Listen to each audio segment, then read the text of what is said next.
¿Cómo están? Adán y Jesús. Hay un tema respecto a la persona de Adán, si es histórico o no es histórico.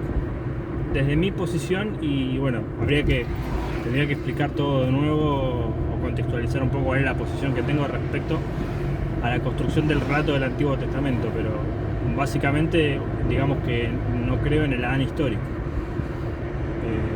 Adán es una construcción literaria desde mi punto de vista que viene a representar la humanidad en sus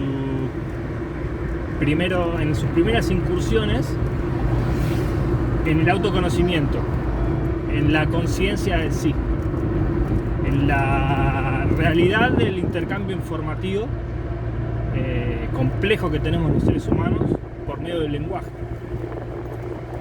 Y en ese periodo, en esa incursión del hombre, en el proceso evolutivo, no importa si es la evolución como la plantea el neodarwinismo o es un tipo de teoría que todavía no ha llegado, que pueda explicar mejor esa realidad de aparición y creación del hombre, eso dejémoslo abierto.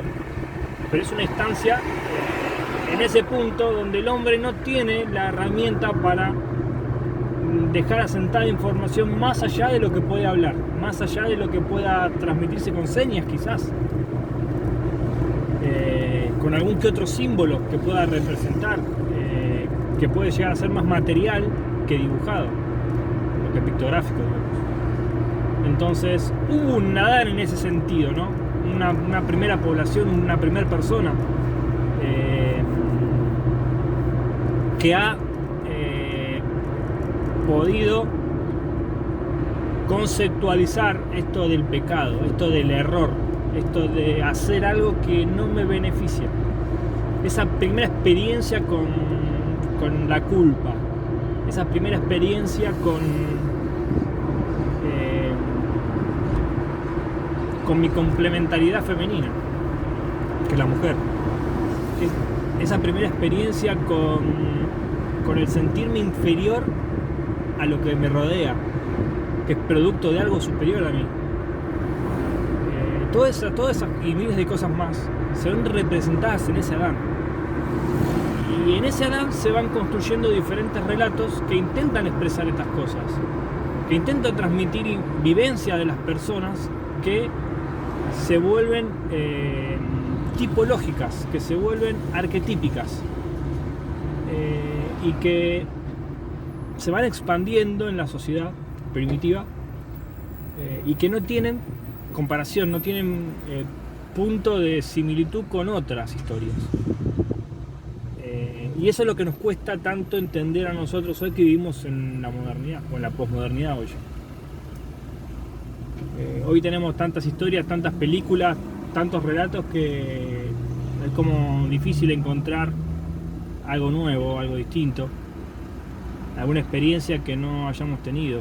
Puede, no sé, quizás, vamos a suponer, 15.000 años de historia del hombre.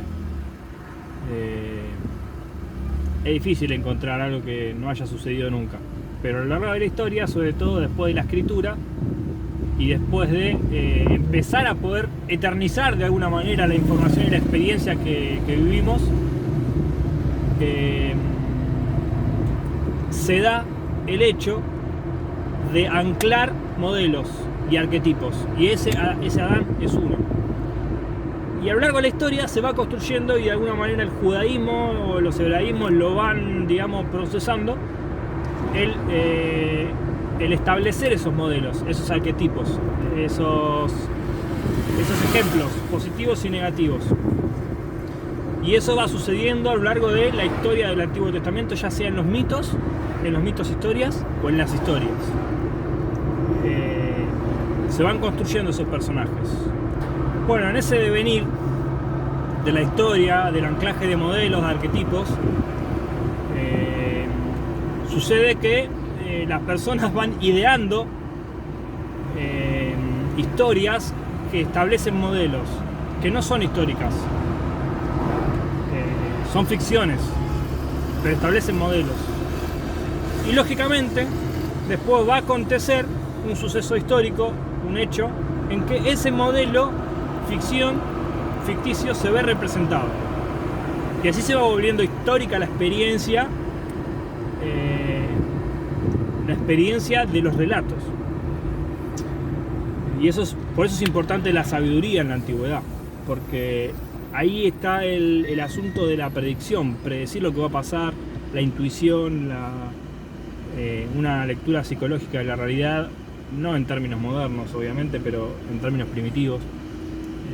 Y bueno, va pasando algo, una red muy compleja en ese sentido, sociológica. Y bueno, va pasando todo esto. Y en ese contexto es donde el hombre va descubriendo su sentido en la vida, o los propósitos que él tiene, la manera de vivir, que podría simbolizarse o representarse con el concepto moral, que es lo que de alguna manera las leyes intentan establecer, intentan determinar. Entonces, en ese contexto, en el año 0, digamos, en la época de Cristo, hay modelos que todavía no están sellados, hay arquetipos que todavía no están en el constructo mental de las historias míticas que son los caminos del héroe de Joseph Campbell en todas las tradiciones culturales, pero no había uno en el plano objetivo de la historia. Y ese Jesús histórico va a cumplir ese modelo, va a poder y hasta mejorar el modelo que las antiguas civilizaciones habían ideado en su cosmovisión. Y va a implementar un pacifismo político destacado, que lo toma después el liberalismo clásico. Después va a ser retomado por los filósofos y va a redundar en la construcción de las democracias liberales. Pero así, con cada temática que Jesús había abordado, ha impactado en los modelos y en los arquetipos psicológicos que la humanidad fue construyendo, y por eso tanto impacto tuvo el cristianismo en la sociedad. Entonces, la historicidad de ciertos personajes en la Biblia no es necesaria en sentido estricto, por ejemplo en Adán. Pero cuando en la realidad de la historia esos modelos y esas acciones que los personajes ficticios llevan adelante se cumplen, generan un patrón y un ancla, digamos, experimental. Y eso genera un poder, porque es la sabiduría puesta en la experiencia, en práctica. Y eso genera un poder en el hombre que lo lleva a solidificar o a implementar eso como un modelo,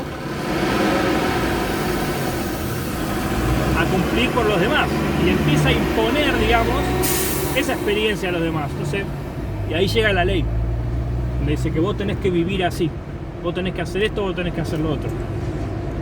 O en esta comunidad hacemos esto, hacemos lo otro. En otra comunidad harán otra cosa, acá se hace así.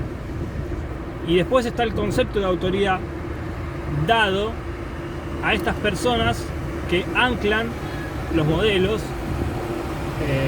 que son personas sabias, son personas, terminan siendo los filósofos, los reyes, terminan siendo los gobernantes, los profetas en cierto sentido. Después se va a empezar a separar todo esto de reyes por un lado, profetas por otro. Después se va a empezar a separar el poder. Bueno, ya lo conocemos en las sociedades modernas, donde el poder ya se desgarró. Y tenemos los tres poderes divididos: el judicial, por el Congreso y el Ejecutivo.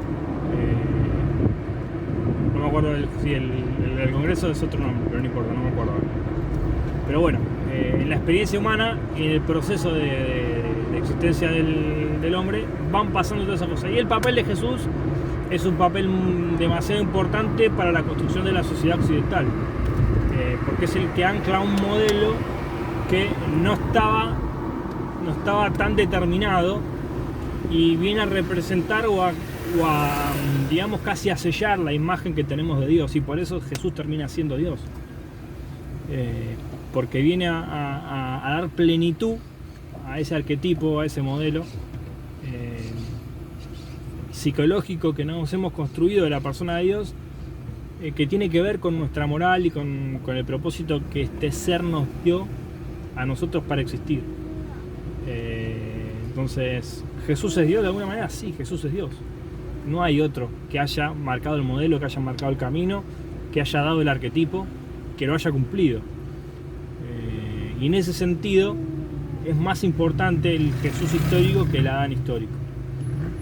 Y no hay problema en que Jesús, el Jesús histórico, el Jesús que es Dios, no sepa o no crea en un Adán histórico, o no sepa que ese Adán es simbólico. No hay problema, porque es un proceso de conocimiento, y aún hoy creemos mentiras que no son útiles, que no sabemos que son mentiras, pero funcionan y nos ayudan en la sociedad. Y esto es parte de las teorías científicas. Pero el error de esas mentiras o de esas teorías no afecta en partes concretas de nuestra experiencia, de modo tal que no tenemos peso por ajustar o por cambiar o actualizar.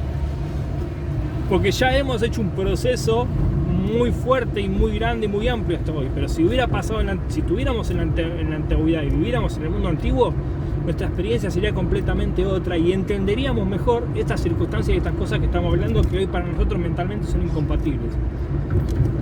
Entonces, bueno, eso es un poco sobre el Jesús histórico, el Adán simbólico, y los procesos y las dinámicas de la tradición y de la sociedad que hay que entender en su contexto y en su periodo de tiempo, y eso es lo que nos hace un choque con nuestro entendimiento contemporáneo.